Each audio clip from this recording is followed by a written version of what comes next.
Abonnez gaaw sur Dia TV, la voix locale de la jeunesse. Agriculture, élevage, sport, éducation, religion, santé, people, sport, politique, justice, économie, environnement, transport. Toute l'actualité sur Dia TV.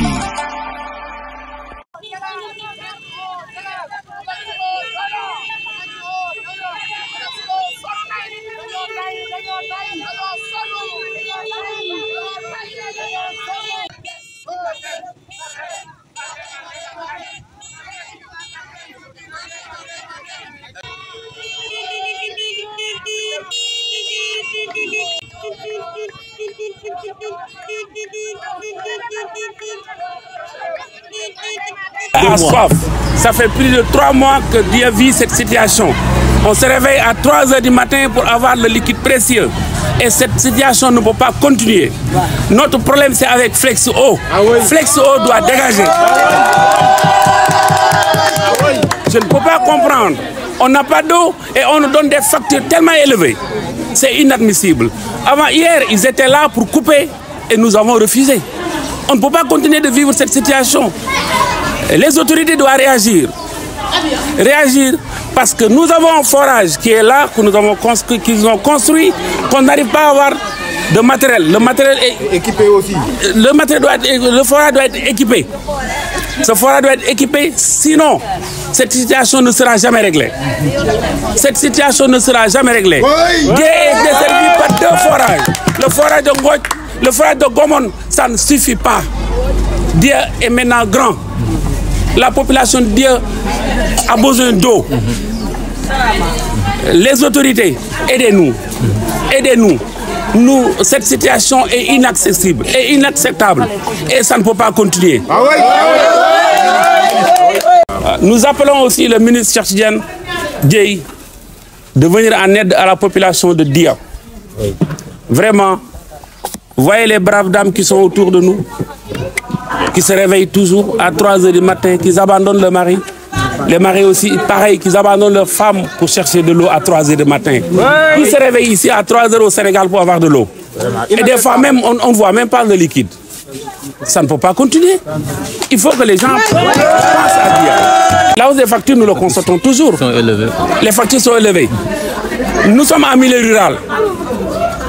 Le mètre cube, nous le payons à 250 francs. En ville, ça fait presque seulement 180 francs. Regardez la différence. Et ces populations n'ont pas de revenus. On n'a qu'une activité agricole qui dure que 3 mois. Si nous vendons l'arachide des trucs et pour pouvoir payer ces factures, ce n'est pas possible. Il faut qu'on passe aussi au monde rural.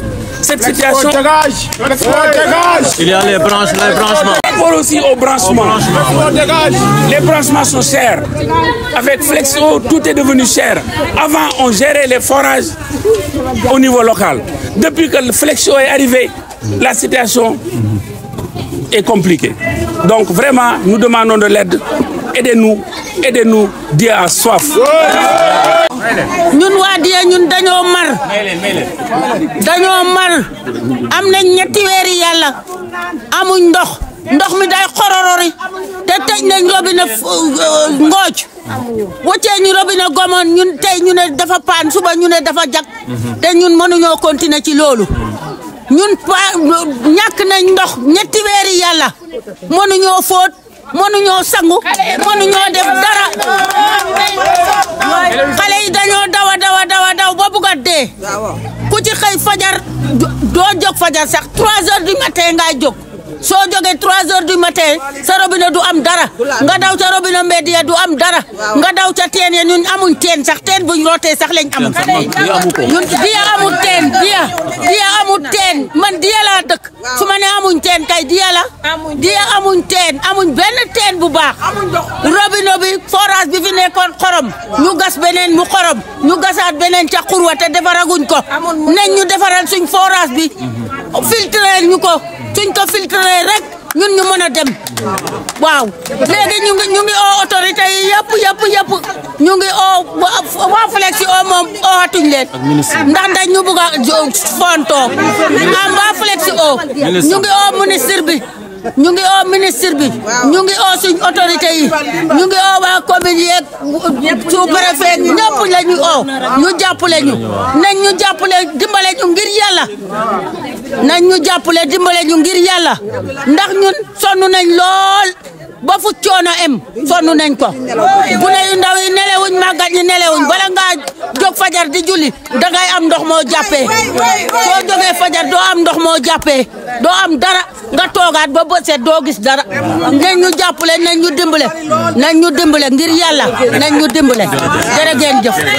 ñu ngi nuyu ñëpp di jàngal ji population bi ñu woy si nii ñëw bi nag tey jii tiis la ak naqar boo xam ne ni population di am na ko. population di am na ko mooy lan li gën a am njëriñ ci doomu aadama moom lañ ñàkk muy ndox te kii ñuy wax Félix O mu ngi doon monstre boo xam ne dinosaure sax laa koy wooyee nekk fi rek du sucer le sang des populations la fi ne Félix O lañ bëgg mu abal ñu Félix O assassin lañ Félix O ce sont des assassins parce que li ñu def démb ñoo nañ fi pour couper ñu ne leen du ngeen fi couper parce que gisuñ ndox koo joxul ndox noo koy joxee facture ba pare ñu jógee fii ne dañuy dem ca forage ba ñu coupé forage ba yow xelaatoo malade ba tëdd hôpital xelaatoo jigéen bi war a wasin am doom ñu war ko raxas nga dem na nga yaa ngi coupé forage loolu la Félix O def démb ñu ngi interpellé nag le président de son excellence le président de la république et son premier ministre ak le ministre de Cheikh Tidiane Dièye gis nga situation bii il faut qu'on règle ça sinon on va passer à la vitesse supérieure danañ bii dañuy yëglu rek dañuy yëglu fépp fu ñu war a dem rek dem nañ fa maire monsieur le maire il est au courant le sous-préfet il est au courant les autorités sont au courant diya dañoo am problème mu ndox amul dara loo xam ne ni tey jii ñu mun nañ ko def loo xam ne ndox moo koy joxe amul ko jigéen ñi 1h du matin 2h du matin 3h du matin c'est inadmissible gis nga ñu ngi nii marché ku si nekk sa fi te ngi rëf-rëfi ndax fay jëlee ndox pour togg école bi wax yi noppi on a un lycée bi nga def ni benn tey dafa ne mais 1000 élèves presque 1000 élèves amoon ndox c'est inadmissible am na ay malades yoo xam ne mën nañu ko andi lii nag lancement la diya ku nekk xam nañ ne suñ jóg nañ nag pour am ndox loolu nag ñu ngi koy wax autorités yi jóg nañ pour am ndox dañoo soxla ndox forage bu bees bii fu ne tey suba gannaaw suba amul benn matériel boo xam ne def nañ ko gas nañ forage ba pare mais anduñu fi benn matériel équipé wuñ ko 2 forages Ngothie ak Gomone mënuñ ñoo yor population bi pire encore Félix O dañoo dàq chauffeur yëpp amul benn chauffeur boo xam ne moo nekk forage Gomone ba ñeneen automatique lañ ko def seen caissière yi encore ñu dàq leen léegi population bi ñoom ñoo war a fay ñoo yaay débrouiller pour fay Wave mbaa feneen am na ñoo xam ne boo leen envoyé Wave sax pour ñu retirer ko problème la et alors nga ne léegi kooku na fay Wave te encore yow avertiroo ko bu noonu da nga ko avertir nga ne ko ñetti weer si kanam kat dootu leen fay nangam bërëb sanga leen di fay ñu mën a wax mais dara mel ni yow ku yor ay xar beneen bi mooy branchement yi à chaque fois yow soo bëggee branché même sa doom bu nekkee plombier sax doo ko woo da ngay dem woo leen ñoom ñoo lay andil tuyau ñoo lay andil plombier ñoo lay andil racole ñoo lay andil lépp facturé ay 50 000 à 75 000 ak ba 80 000 ban Sénégal lañ ne beneen bi mooy monde rural